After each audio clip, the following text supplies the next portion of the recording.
बिस्मिल्लाहिर्रहमानिर्रहीम। अस्सलाम वालेकुम दोस्तों। आज हम जिस वाक़े का मुनाज़रा करेंगे वो हज़रत साहब ख्वाजा गरीब नवाज़ की ज़िंदगी का अहम वाक़या है। इस वाक़े से उन्होंने अपनी ज़िंदगी में तबलीग की शुरुआत की। एक वक्त आप इबादत में मशगूल थे तो अचानक से उन्हें आसमान से आवाज़ सुनाई दी। उन्होंने उस आवाज़ की तरफ अपना ध्यान मुतवज्जे किया तो आवाज़ सुने वो मशगूल हो गए। आवाज़ ये थी कि ए मोइन, बता क्या चाहता है, मैं तुझसे खुश हूँ। तो ख्वाजा गरीब नवाज ने कहा, ए परवरदिगार, तू मुझ पर रहम कर और मेरे मुरीदों को बख्श दे। अल्लाह ने उनसे कहा, मैंने तुझ पर रहम किया और तेरे मुरीद जो तेरे सिलसिले में है, मैं उन्हें ता क़यामत तक तेरे मुरीद रखूँगा और उन्हें बख्श दूँगा। ये बात सुनकर हज़रत ख्वाजा बहुत खुश हो गए और हमेशा की तरह इबादत में मशगूल हो गए। वो हमेशा से ही इबादत का मामूल रखते थे। एक दिन अचानक उन्हें रात में ज़ियारत हुई। उनसे कहा गया, ए मुइन, तू मेरे दीन का मुइन है। इस दुनिया में बेहद कुफ्र फैला हुआ है। तुझे ऐसी जगह जाना है जहाँ पर वो लोग तेरे वजूद से तुझसे ईमान ले आए। यानी तू जा और इस दिन को वहाँ पर फैला। अचानक उनकी आँख खुल गई और ये सोचने लगे, वो कौन सी जगह है जहाँ पर इतनी कुफ्र फैला हुआ है। वो दिन भर इसी बात में मगन रहे। सोचते सोचते अचानक उनकी आँख लग गई।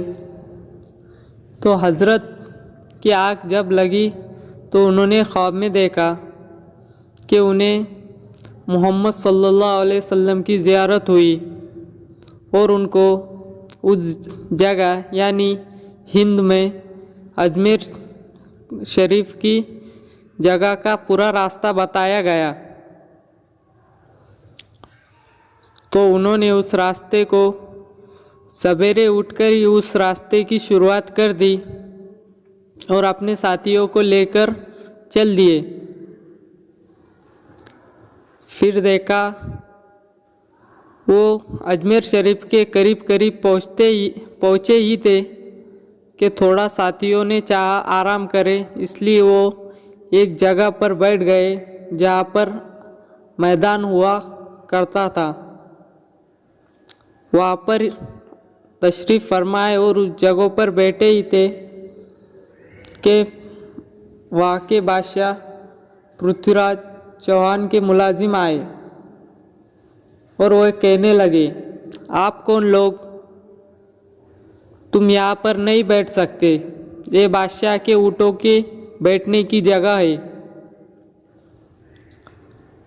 इस बात को सुनकर ख्वाजा गरीब नवाज ने कहा, ऊँट तो कहीं और बैठ जाएंगे, हम यहाँ पर बैठे।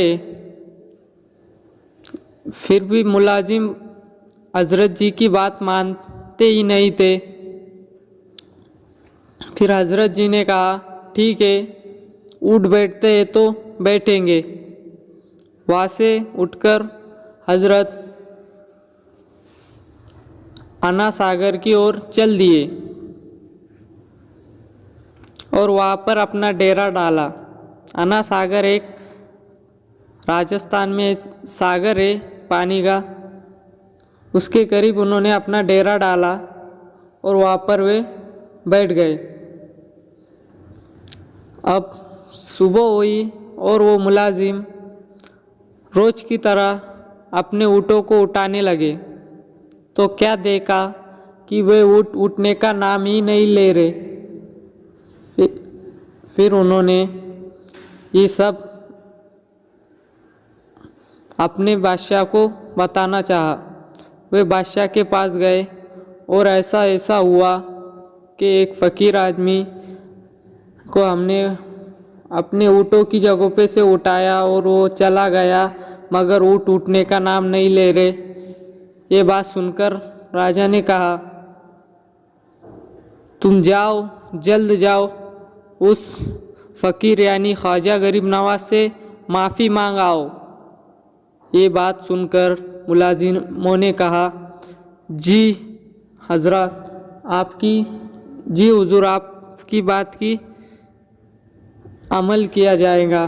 और वो वहाँ से चल दिए और ख्वाजा जी की खिदमत में आए और आपसे कहा, हमें माफ़ कर दिए।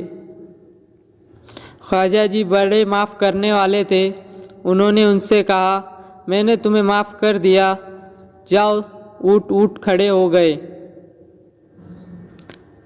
दोस्तों, ऐसा ही एक वाक़या हम आपकी खिदमत में लाएंगे।